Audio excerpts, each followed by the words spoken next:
नमस्कार, आप देख रहे हैं उपदेश टाइम्स न्यूज। मैं हूं के द्विवेदी।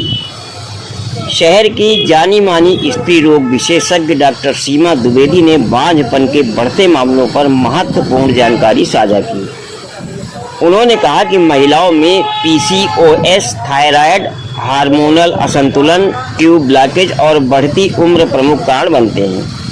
वहीं पुरुषों में कमजोर या कम संख्या वाले शुक्राणु मामले को जटिल बनाते हैं। डॉक्टर सीमा द्विवेदी का कहना है कि 6 से 12 महीने तक कोशिश के बाद भी यदि गर्भ नहीं ठहरते तो दोनों को जांच करवानी चाहिए, क्योंकि ज़्यादातर मामले इलाज के द्वारा आसानी से ठीक हो जाते हैं। आधुनिक तकनीक जैसे IUI एंड IVF से दंपतियों को सफल परिणाम मिल रहे हैं। नमस्कार, आप बने रहिए उपदेश टाइम्स न्यूज के साथ। हमारे साथ में वरिष्ठ स्त्री रोग विशेषज्ञ सीमा द्विवेदी जी हैं। आज हम इनसे जानेंगे कि संतान न होने के क्या क्या कारण हो सकते हैं, उसका उपचार क्या होता है, किन स्थितियों में संतान होती ही नहीं, ये तीनों बातें हम जानेंगे। डॉक्टर साहब, सबसे पहले तो आपका स्वागत है मेरे चैनल में, और हम ये जानेंगे कि एक ऐसी क्या वजह होती है जो माताएं निसंतान रह जाती हैं। नमस्कार, मैं प्रोफेसर सीमा द्विवेदी, मेरे साथ प्रोफेसर प्रीति सिंह हैं और प्रोफेसर साथ में डॉक्टर फरहीन भी हैं, और आज हम चर्चा करेंगे निसंतानता पे। तो ये अभी जो है ये समस्या पहले हार्डली 1% होती थी और ये 15-20% तक जा रही है, तो चिंता का विषय। और जो सबसे प्रमुख कारण है वो है बढ़ती उम्र में शादी। जो सबसे मुख्य उम्र होती है बच्चा पैदा करने की वो होती है 20 से 30 साल। 30 साल के बाद अंडाशय जो है ना उसकी उम्र ढलने लगती है और अंडे बनने कम हो जाते हैं, उनकी क्वालिटी भी खराब हो जाती है। तो जो प्रमुख कारण है वो तो बढ़ती उम्र है और बढ़ती उम्र में शादी। दूसरे जो कारण है वो है यौन संक्रमण। अगर यौन संक्रमण हो रहा है शादी से पहले, यौन संबंध में अगर ये सब युवा वर्ग जा रहा है तो ये यौन संक्रमण दोनों ट्यूब ब्लॉक कर देते हैं। तीसरा कारण है ये जो बढ़ती हुई बीमारियां, जिसमें आता है एंडोमेट्रियोसिस, PCOS, ट्यूबरकुलोसिस। ये सारी जो समस्याएं बढ़ रही हैं, देखने के लिए मिल रही हैं, ये सारी समस्याएं निसंतानता को जन्म देती हैं। इसके अलावा जो ये पोल्यूशन है वो पोल्यूशन भी पुरुषों के शुक्राणुओं की क्वालिटी और संख्या पे भी असर डाल रहे हैं। इसलिए अब इसमें विचार किया जाना चाहिए सामाजिक स्तर पे, पॉलिसी मेकर्स के स्तर पे और हम लोगों के भी स्तर पे, कि क्या ऐसे सामाजिक सुधार किए जाएं और हम लोग एज चिकित्सक क्या राय दे समाज को कि इन चीजों में कमी लाई जाए। तो अगर हम सुझाव देंगे तो हम तो यही देंगे कि समय पे शादी और समय पे बच्चा, सबसे पहली मांग तो ये है।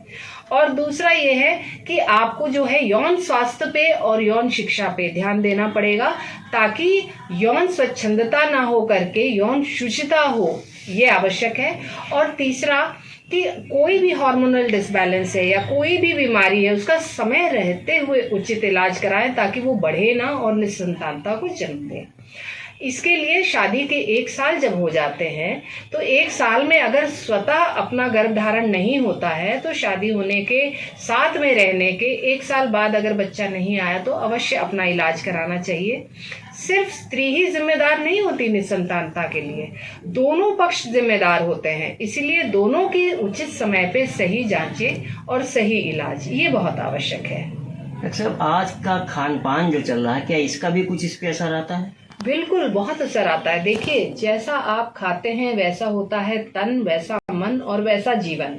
और जब अंदर शरीर में जो हार्मोन्स बन रहे हैं वो भी तो आपके खान पान से बनते हैं, और उन हार्मोन्स को बनने के लिए आपका जो आहार है उसमें जो षडरस होता है ना, वो सब कुछ होना चाहिए। और आहार जो है वो ऋतभुक, मितभुक, हितभुक होना चाहिए। लेकिन आहार क्या है आजकल? चोचोज, मोमोज, पेप्सी, जंक फूड है जिसमें कि है ही नहीं न्यूट्रिएंट्स।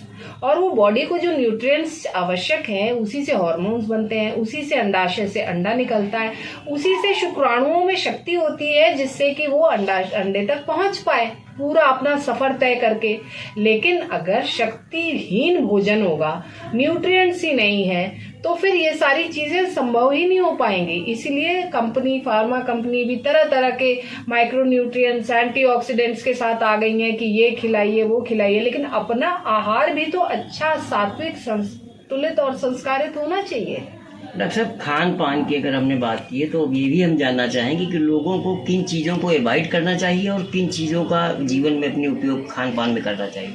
देखिए, खान पान में ऐसे आहार नहीं लेने चाहिए जैसे जंक फूड हो, पूरे मैदा के बने। ये 3 सफ़ेद जहर है, मैदा, चीनी, रिफाइंड और अधिक मात्रा में नमक। ये सारी चीज़ें नहीं लेनी चाहिए। मोटा अनाज न्यूट्रास्यूटिकल होता है, उसमें सारे तत्व होते हैं, कैल्शियम, आयरन भी होता है, मल्टीविटामिन्स भी होते हैं, जिंक, कॉपर भी होता है। तो मोटे अनाज का सेवन करें, फल फलाहार लें, हरी साग सब्जियां लें, प्रोटीन प्रचुर मात्रा में लें और ऋतु के अनुकूल अपना जो हर ऋतु में अलग अलग तरह के अन्न और फल मिलते हैं वो अवश्य लेना चाहिए सही मात्रा में। सतरंगी भोजन होना चाहिए, ये नहीं कि रोज दाल चावल मिला के खा ले रहे हैं। उस मौसम की सब्जी और फल भी तो खाइए। रंग बिरंगी थाली होनी चाहिए और थाली में अनुपात सही होना चाहिए कि किसका कितना अनुपात है। उचित मात्रा में फैट, प्रोटीन, कार्बोहाइड्रेट ये सब भी लेना आवश्यक है। बहुत बहुत धन्यवाद डॉक्टर साहब आपको।